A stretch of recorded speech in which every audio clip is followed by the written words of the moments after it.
بسم الله الرحمن الرحیم. ګرانو زده کوونکو لیدونکو، خدای دې وکړي چې جوړ روغ اوسئ. ستاسو د روغتیا په هیله د تیرو درسونو په دوام موږ نن د 11م ټولګي د کیمیا مضمون شپږم لوست تشریح کوو چې د دې لوست عنوان دی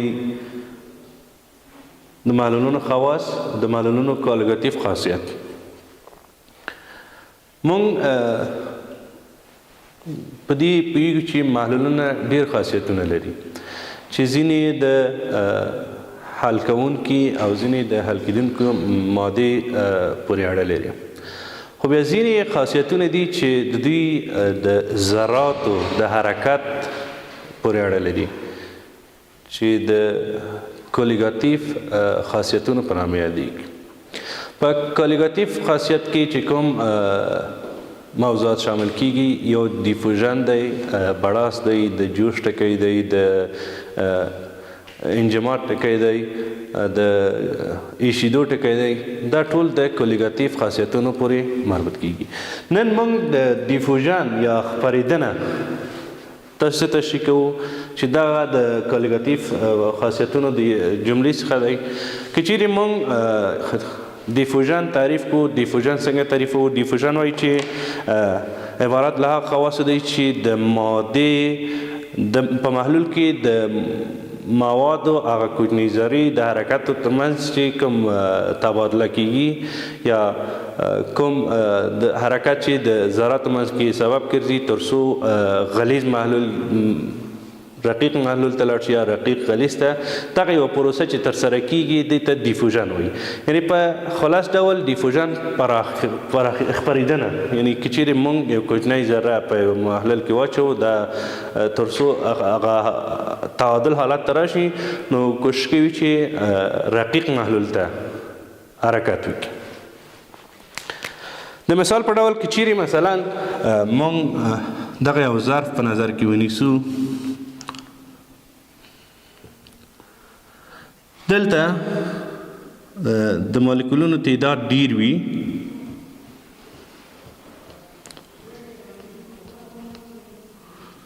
تاسې فکر کوئ چې دغه هر ټکی یو مالیکول دی، یعنی دلته د مالیکولونو تعداد ډیر دی او دلته د مالیکولونو تعداد کم دی. په کوالیګاتیف خاصیتونو کې چې دیفوژن یوه برخه ده یا خپریدنه، دلته دغه غلظت ډیر دی نو کوشش کوي چې رقیق محیط ته لاړ شي.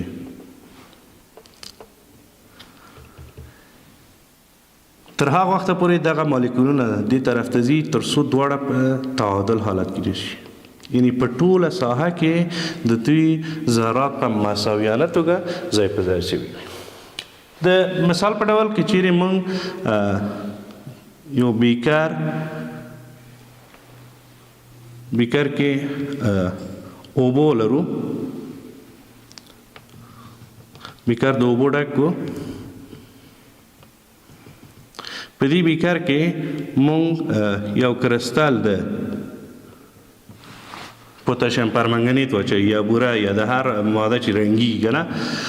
کله چې دغه یو کرسټال دلته واچوو نو دلته په اوبو کې تر هغه وخته دی د دې ذرات کوچني ذرات حرکت کوي تر څو په دغه ټوله ساحه د بیکر کې ځای پر ځای شي، یعنې دلته هم یو تعادل حالت کې راشي، کوم محیط رقیق او غلیظ نه وي.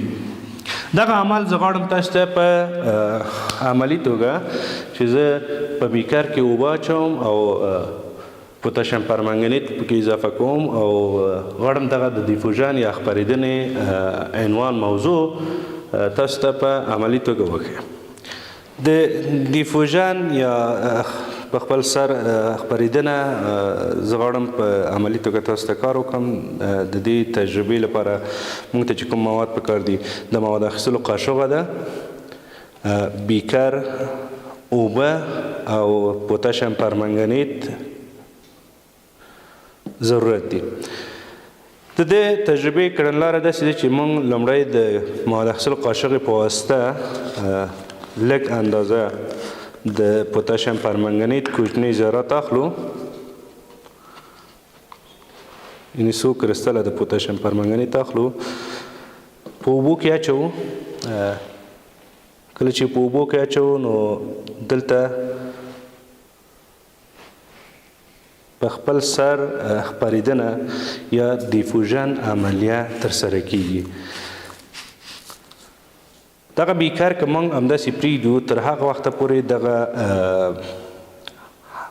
محلول د منحله مادې یا پوتاشیم پرمنګنیت ذرات حرکت کوي تر څو چې دغه په ټولو ساحه کې د دوی ذراتو موقعیت یعنې یوسان نه وي شوی، یعنې د ټول محلول غلظت باید برابر شي، په تعادل حالت کې شي. اوس تاسې وینئ چې حرکت کوي او اوبه رنګه شوې او یو مقدار چې پوتاشیم پرمنګنیت ذرات غټ و رسوب یې کړی هغه سلو په کوچني ذراتو باندې بدلیږي. هغه کوچني ذرات بیا حل کیږي په اوبو کې او مکمل محلول جوړوي چې دغه پروسې ته چې په خپل سر د منحله مادې ذرات تجزیه کیږي، محلول جوړي، پخش کیږي، دې عملیې ته دیفوژن یا خپریدنه وایي. په خلاص ډول به زه دیفوژن تاسو ته بیا تشریح کړم. دیفوژن د کولیګاتیف خاصیتونو د جملې څخه دی چې کولیګاتیف خاصیتونه موږ تشریح کړو چې یو دیفوژن دی، د ازموس عملیه ده، ازموتیک فشار دی، د باډاس ټکی دی یا د بخار د ایشیدو او د انجماد ټکی دا د محلولونو کولیګاتیف محلول خاصیتو پورې مربوط کیږي. او د دې خاصیتو د جملې څخه موږ دیفوژن غواړو تشریح کړو. دیفوژن داسې تعریفولی شو چې د محلل د حل کیدونکې مادې غلظت په خپل سره مساوي کیدل چې د منحله مادې د ذراتو د حرکت په واسطه منځته راځي، دې ته دیفوژن یا په خپل سر حرکت چې منځته راځي یعنې مساوي کیږي، دې ته دیفوژن وایي. یعنې دیفوژن تعریفوم بیا د محلل او حل کیدونکې مادې غلظت په خپل سر مساوي کېدو ته چې د دې پروسې هغه عامل د ذراتو حرکت دی، دیفوژن ته منځته راځي، یعنې په خپل سر خپریدنه. په شکل کې مو تاسو ته تشریح کړل چې که چیرې موږ دې طرف د شکل د مالیکولونو تعداد زیات وي او دې طرف د مالیکولونو تعداد کم وي، نو د ډیرو مالیکولونو څخه مالیکولونه حرکت کوي دغه کم مالیکولونو طرف. تر هغه دغه مالیکولونه دایم په حرکت کې دي، خو دغه حرکت چې تر هغه وخته پورې دوام کوي تر څو دواړه طرف یعنې په ټولو ساحاتو کې د مالیکولونو تعداد برابر شي. او په عملي توګه ما تاسو ته وښودل چې د دیفوژن عملیه موږ ترسره کړه. اوبه په بیکر کې وي او موږ د پوتاشیم پرمنګنیت ذرات واچول. تاسو ولیدل چې اوبه یې رنګه کړې، تر اوسه دا موږ نه دي ښورولي. د پوتاشیم پرمنګنیت ذرات کوچني کېږي په اوبو کې او انتشار کوي په ټولو ساحاتو کې، دا په مساوي توګه تقسیمیږي. یعنې دغه عملیه چې موږ اجرا کړه دغه عملیې ته څه وایي؟ دیفوژن یا خپریدنه، انتشار. د دیفوژن عملیه موږ په عملي توګه ترسره کړه. په بیکر کې مو اوبه واچولې، وروسته هم د پوتاشیم پرمنګنیت لږ مقدار اضافه کړه چې پوتاشیم پرمنګنیت منحله ماده شوه او اوبه محلل شوې.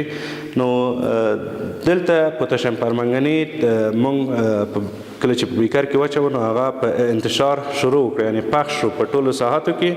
نو یو مقدار یې دلته رسوب کړی، که چیرې دغه اوبه چې مالیکولونو حرکت زیات دی د دواړو ترمنځ، یعنې پوتاشیم پرمنګنیت ذرات هم حرکت کوي او اوبه مالیکولونه هم حرکت کوي. د دغه حرکت د دې سبب شو چې دغه پوتاشیم پرمنګنیت په ټول بیکر کې نشر شي او دغه عملیې ته دیفوژن یا خپریدنه یا انتشار ویلی شو.